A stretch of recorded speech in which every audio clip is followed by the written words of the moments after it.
Let's go to Congressman David Cicilline from Rhode Island. He's a Democrat. He's a member on the House Foreign Relations Committee. Congressman, good to have you with us. Good morning, Ed. Good to be with you. Good. I want your response to Donald Trump in a database for Muslims and also the vote that took place yesterday. Yeah, absolutely. What is happening here? I think, everyone should be really, really disappointed in that sort of suggestion by Mr. Trump. It's almost beyond responding to it, so contrary to our values as a country. But I want to correct one thing that you said. Look, the legislation that was before the House yesterday does not add a new screening process. We should acknowledge, first of all, and recognize that people have genuine anxiety after what they saw in Paris, and it's understandable.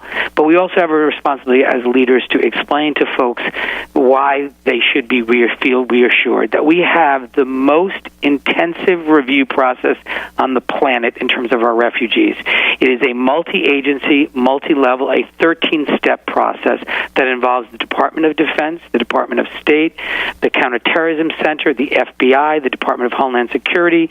It requires a personal interview and the searching of all of these databases, biometric screenings. Congressman, I don't hear any of this on the mainstream media. I know. It takes 18 to 24 months on average, almost up to 2 years, sometimes up to 3 years.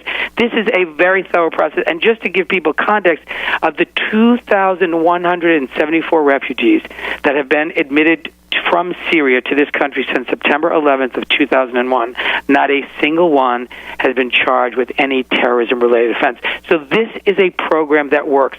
What happened yesterday was the Republican bill added not a new test or a new evaluation. It added a whole level of bureaucracy for the same review by requiring these certifications and by requiring reports to congressional committees. It added a lot of bureaucracy, but no new safety.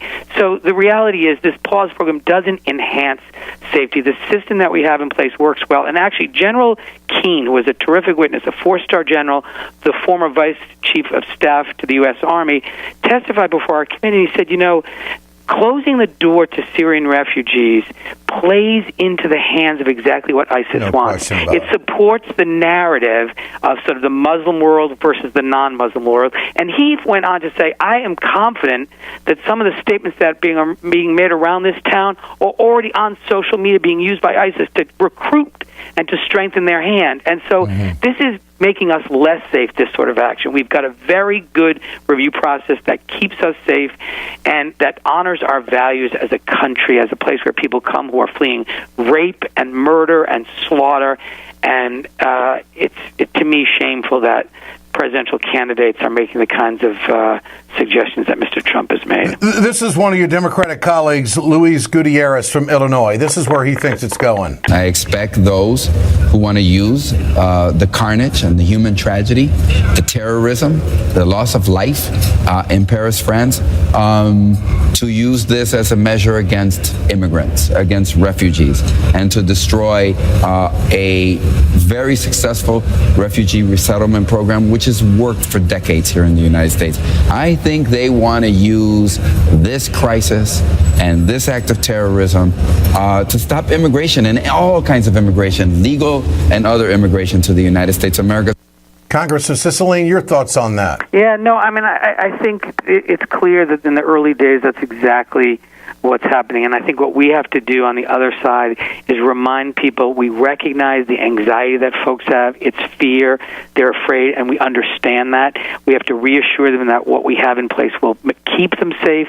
And to your earlier point, the process that we have in this country for a refugee resettlement is completely different than what's happening in Europe. In Europe, refugees are showing up on their shores, and they're essentially just registering. They don't actually have any process that compares to ours at all. Before you can even come to the United States, which takes 18 to 24 months before you're approved, you have to go through this very vigorous and robust process. It's completely different. And so to sort of conflate the two is really unfair. And we stand for something as a country, a place where people who are fleeing persecution, who are fleeing civil war, at least can come for refuge. We can't take everyone. We've taken a very small number of refugees. refugees. And I've argued we should be taking more, but people should have confidence that the system that is in place, in fact, protects the national security interests of the United States, the safety of the American people, but also honors our values as Americans. Congressman, good to have you with us. Thanks I appreciate your take on this. Thanks so much. David Cicilline, the Democrat from Rhode Island, and he is a member of the House Foreign Relations Committee. And so this has passed in the House by a vote of 289 to 137. There were 45 Democrats that went against the president on this and sided with the Republicans. What that means, I don't know. Obviously, there are people that are concerned about security in a different world. But this is Senate Democratic leader Harry Reid saying it'll never get to the president's desk. Could you and can the Senate Democrats support that language in the House bill? We've explained here in some detail. The problem is not with refugees. I don't think we're going to be dealing with it over here. Yes.